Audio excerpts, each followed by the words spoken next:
नमस्कार, बुलेटिन में आपका स्वागत है। आपके साथ मैं दीपेश परगले। चलिए खबरों की शुरुआत करते हैं। केंद्रीय कैबिनेट की आज बैठक होने जा रही है। थोड़ी देर में ये बैठक होगी। बैठक में अर्थव्यवस्था को लेकर चर्चा हो सकती है। मजदूरों के मूवमेंट पर भी इस बैठक में चर्चा की जा सकती है। मोदी सरकार आज किसानों को बड़ी राहत दे सकती है। आज होने वाली कैबिनेट की बैठक में किसानों की उपज और भंडारण से जुड़े 2 अध्यादेश को मंजूरी मिल सकती है। पहला अध्यादेश किसानों को अपनी उपज कहीं भी बेचने का अधिकार देने का होगा।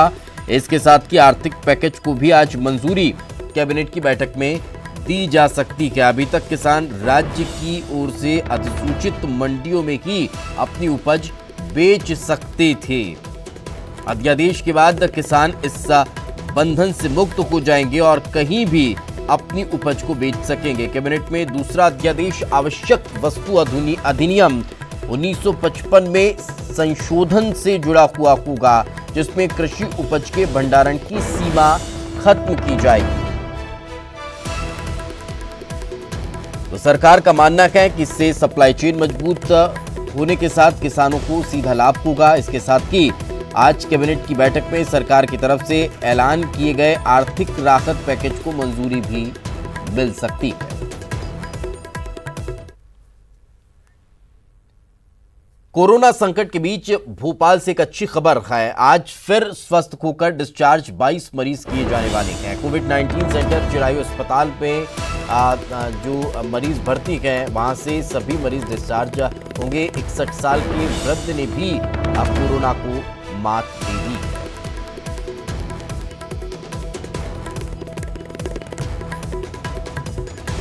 तो आज फिर से 22 मरीज डिस्चार्ज किए जाने वाले हैं और ये वो 22 मरीज हैं जिन्हें आप योद्धा भी कह सकते हैं, जिन्होंने कोरोना से जंग जीत ली है, लड़ाई लड़ी और कोरोना को मात देने के बाद अब ये 22 मरीज आज डिस्चार्ज किए जाने वाले हैं। कोविड-19 सेंटर चिरायू अस्पताल में इन्हें भर्ती करवाया गया था।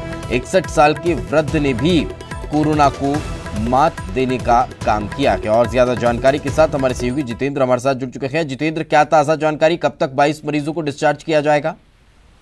देखिए, अब तक कुछ देर बाद ये जो 22 मरीज हैं स्वस्थ हो चुके हैं और अपने घरों के लिए इनका स्वागत होने के बाद इन्हें रवाना किया जाएगा।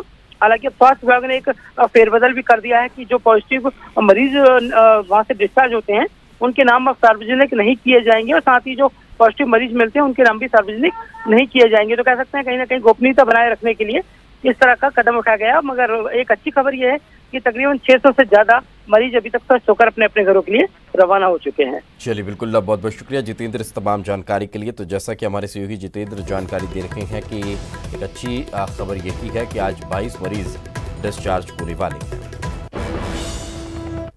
इंदौर में कोरोना का संक्रमण लगातार बढ़ता जा रहा है। 78 नए पॉजिटिव मरीज सामने आए हैं। अब कुल पॉजिटिव मरीजों की संख्या 2715 हो चुकी है। देर रात जारी हुए मेडिकल बुलेटिन में इस बात की पुष्टि हुई और 2 मौतों की भी पुष्टि हुई है। अब तक कोरोना की वजह से 105 लोगों की जान जा चुकी है। 1174 मरीज ठीक हुए हैं जिन्हें घर रवाना किया गया है, मगर 1436 पॉजिटिव मरीजों का इलाज अब भी जारी है।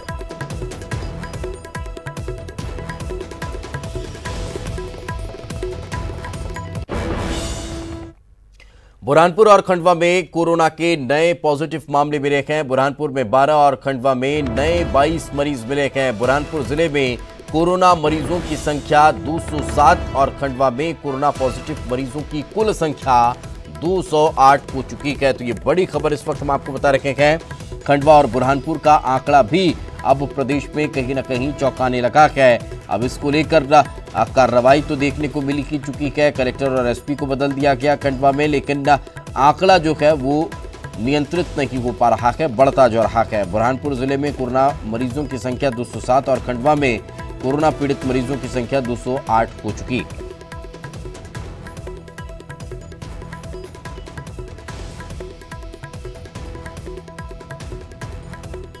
तो लगातार एक के बाद एक का ये आंकड़ा देखने को मिल रहा है।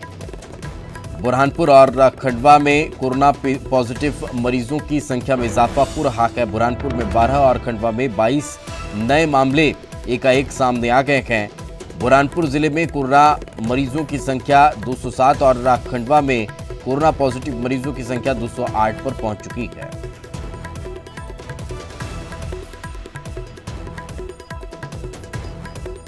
तो शारिक अख्तर और हरेंद्रनाथ ठाकुर दोनों संवाददाता हमारे साथ जुड़े हुए हैं और सबसे पहले हरेंद्रनाथ ठाकुर खंडवा से हमारे साथ जुड़े हुए, उन्हीं से बातचीत करते हैं।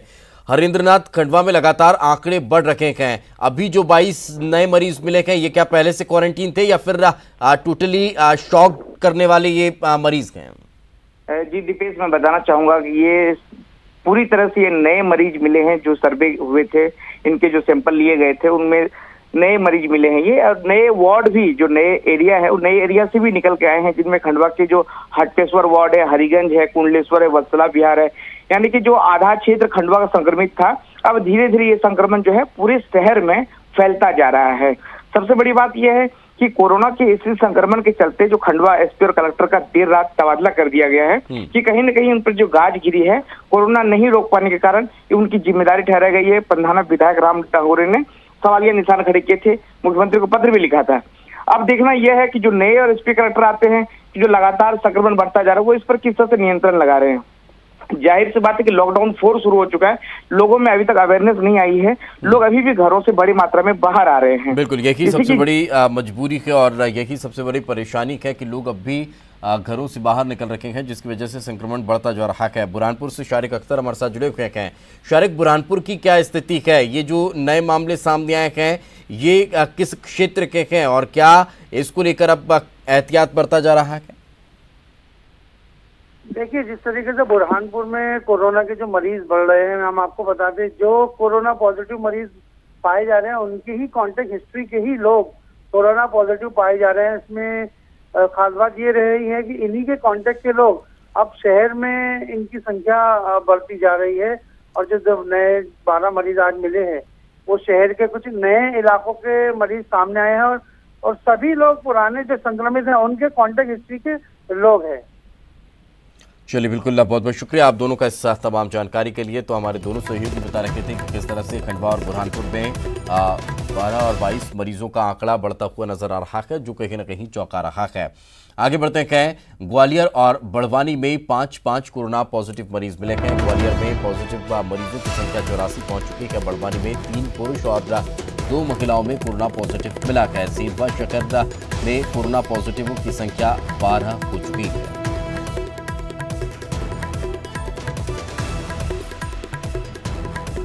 जैसे जैसे लॉकडाउन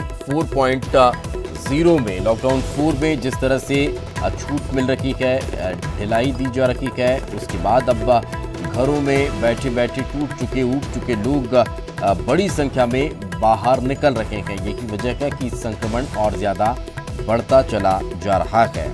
और ये जो खबरें निकलकर सामने आ रही है, जो आंकड़े निकलकर सामने आ रहे हैं, वो इस बात की तस्दीक भी कर रखे हैं। ग्वालियर और बड़वानी में 5 कोरोना पॉजिटिव मरीज और मिले हैं।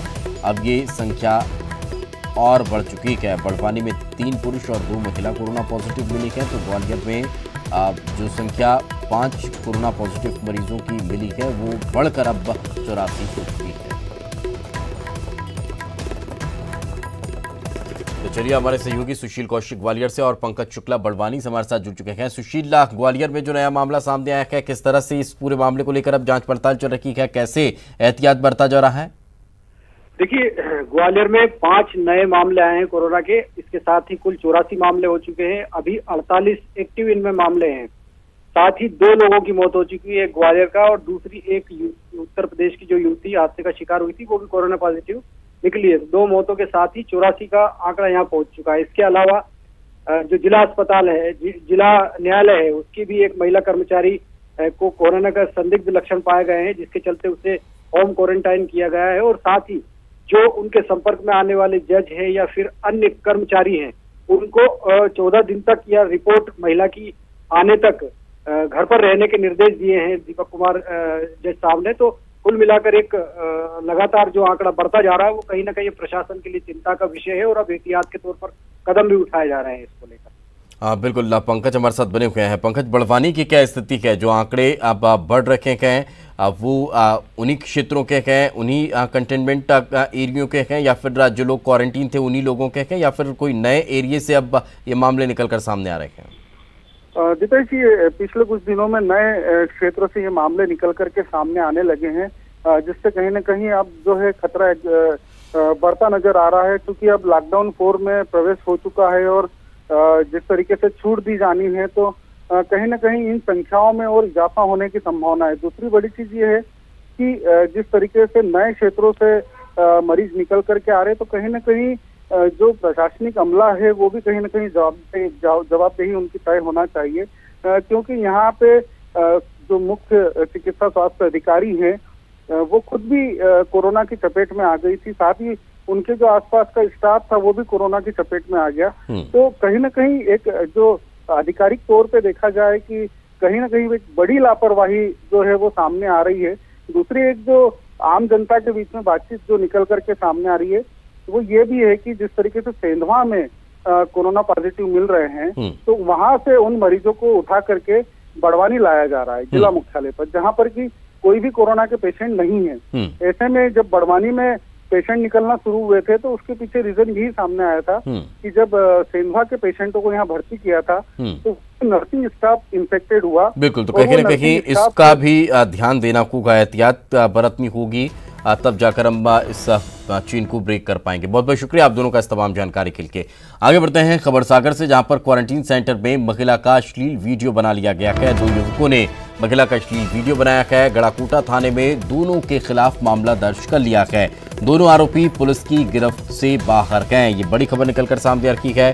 क्वारंटीन सेंटर में महिला का अश्लील वीडियो बनाने का मामला सामने आया है। 2 युवकों ने महिला का अश्लील वीडियो बनाया। गड़ाकोटा थाना क्षेत्र का ये पूरा मामला है। पुलिस अब पूरे मामले की जांच पड़ताल में जुटी हुई है।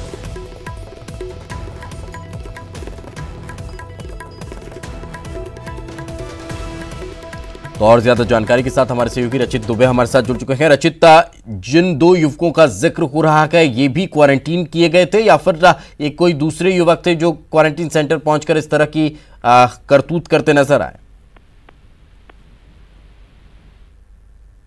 क्वारंटीन सेंटर पहुंचकर इस तरह का महिला का अश्लील वीडियो बना रहे थे। बनाते समय महिला ने उन्हें देख लिया, जिसकी शिकायत महिला ने गड़ाकोटा थाने में की है। गड़ाकोटा पुलिस ने महिला की शिकायत पर मामला दर्ज कर लिया है। हालांकि दोनों आरोपी अभी फरार हैं। चलिए, बिल्कुल, बहुत बहुत शुक्रिया इस तमाम जानकारी के लिए। तो जैसा कि हमारे सहयोगी बता रखे हैं, दोनों आरोपियों को ढूंढने की कोशिश में पुलिस जुटी हुई है। भोपाल के रातीबढ़ से बड़ी खबर निकलकर सामने आ रही है। 2 लोगों ने कुत्ते की हत्या कर दी है। हत्या करने वाले एक युवक को कुत्ते ने काट लिया था। स्थानीय लोगों की शिकायत पर दोनों युवकों को गिरफ्तार किया गया है। विकृत मानसिकता यहां पर देखने को मिली है और 2 लोगों ने कुत्ते की हत्या करने का काम किया है। स्थानीय लोगों की शिकायत पर दोनों युवकों को गिरफ्तार कर दिया गया है।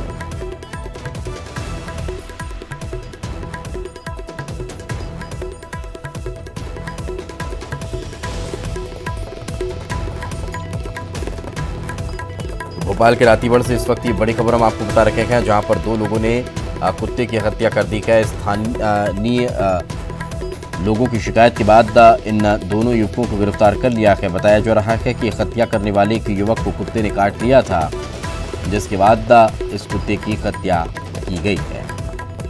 और ज्यादा जानकारी के साथ हमारे सहयोगी जितेंद्र हमारे साथ जुड़ चुके हैं। जितेंद्र, क्या मानसिक तौर पर किसी तरह से बीमार युवक है या फिर सामान्य है लेकिन मानसिकता विकृत है? देखिए, ये जो युवक है लॉकडाउन के दौरान वो अपने घर के वहां से कहीं जा रहा था। इसी दौरान इसे एक कुत्ते ने काट लिया, जो कि पालतू कुत्ता था। उसके बाद इस युवक ने किसी अन्य साथियों के साथ मिलकर कुत्ते को पकड़ा और उसका गला घोंटकर उसकी हत्या कर दी। इसके बाद रातीबढ़ थाना पुलिस ने इस पूरे युवक को गिरफ्तार कर लिया और मामला दर्ज किया। कह सकते हैं अमानवीय कृत्य इस युवक ने किया है, क्योंकि शिकायत कर सकता था उस युवक के खिलाफ। हालांकि पशु क्रूरता के तहत इस युवक पर मामला दर्ज करके इसे गिरफ्तार कर लिया गया है। चलिए, बिल्कुल, बहुत बहुत शुक्रिया इस तमाम जानकारी के लिए। चलिए, फिलहाल रुकेंगे एक छोटे से ब्रेक के लिए। ब्रेक के बाद जल्द हाजिर होंगे। ब्रेक के बाद एक बार फिर आपका स्वागत है खबर सिवनी से। झगरा ग्राम पंचायत में डायरिया का कहर देखने को मिल रहा है। 50 से ज्यादा ग्रामीण डायरिया से पीड़ित हैं। केवलारी सिविल अस्पताल में इन्हें भर्ती करवाया गया है। दूषित पानी के कारण गांव में डायरिया फैल रहा है।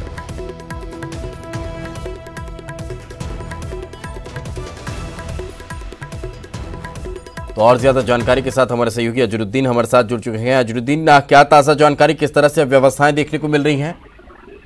देखिए दीपेश जी, ये केवलारी ब्लॉक के झगड़ा ग्राम पंचायत का मामला है। बताया जा रहा है कि नल जल योजना द्वारा जगह जगह पाइपलाइन जो बिछाई गई है फूटी है, जिसके कारण ये दूषित पानी लोगों के घर तक पहुंचा है।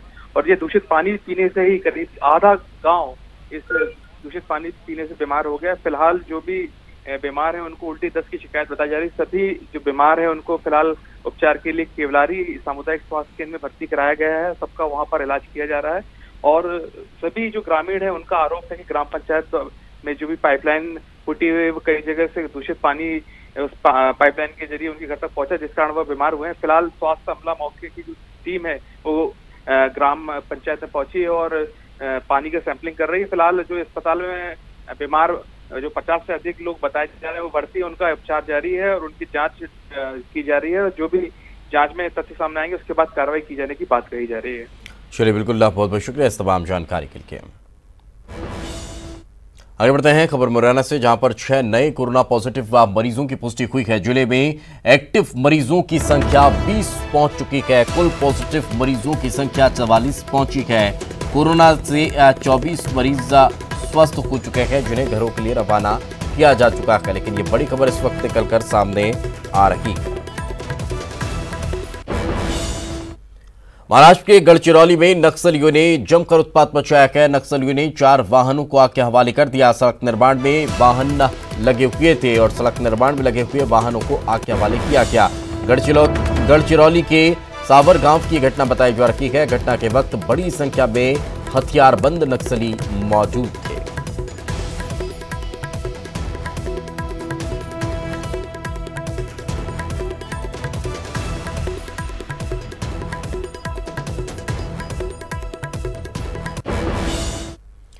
आज सड़कों पर जिंदगी अपनी ही जिंदगी से जद्दोजहद कर रही है। आलम यह है कि तपती धूप में चली जा रही जिंदगियां, पैरों में छाले, भोजन पानी के भी लाले, मगर यह कहावत छत्तीसगढ़ के सीमा के भीतर बिल्कुल भी फिट नहीं बैठती, क्योंकि भूपेश सरकार की दरियादिली कोरोना काल में संकट मोचक का काम कर रही है।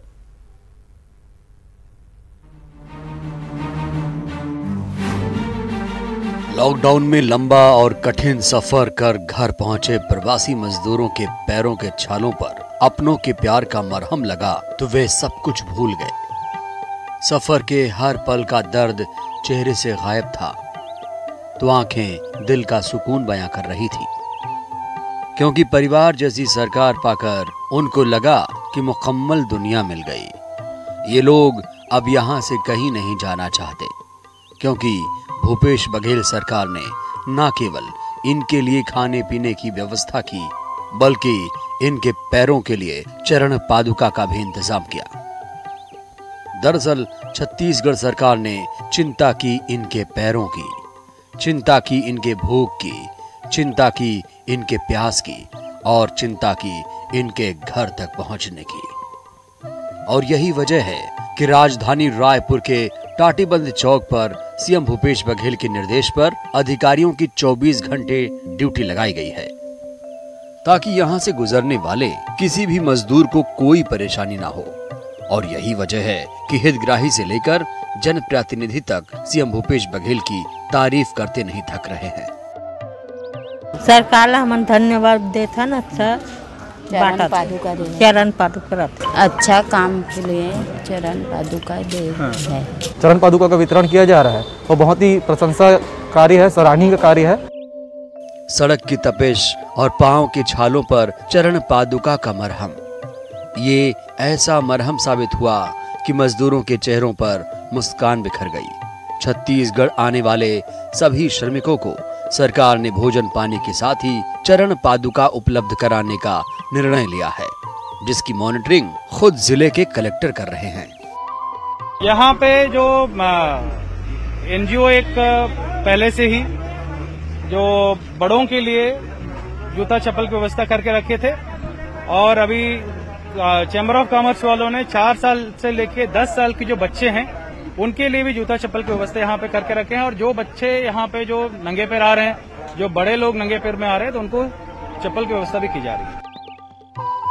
मुख्यमंत्री की मंशा के अनुरूप छत्तीसगढ़ में प्रवासी श्रमिकों के भोजन, नाश्ता, स्वास्थ्य सुविधा और राज्य की सीमा तक उन्हें सकुशल पहुंचाने की निःशुल्क व्यवस्था सभी चेक पोस्टों पर सुनिश्चित की गई है। सीएम भूपेश बघेल के इन तमाम फैसलों को अब इस संज्ञा से जोड़कर देखा जा रहा है कि अपने मेहमान को पलकों पे बिठा लेते हैं। भूपेश बघेल जानते हैं कि इनके घर में बिछौने कम हैं। Bureau report, news 18 network.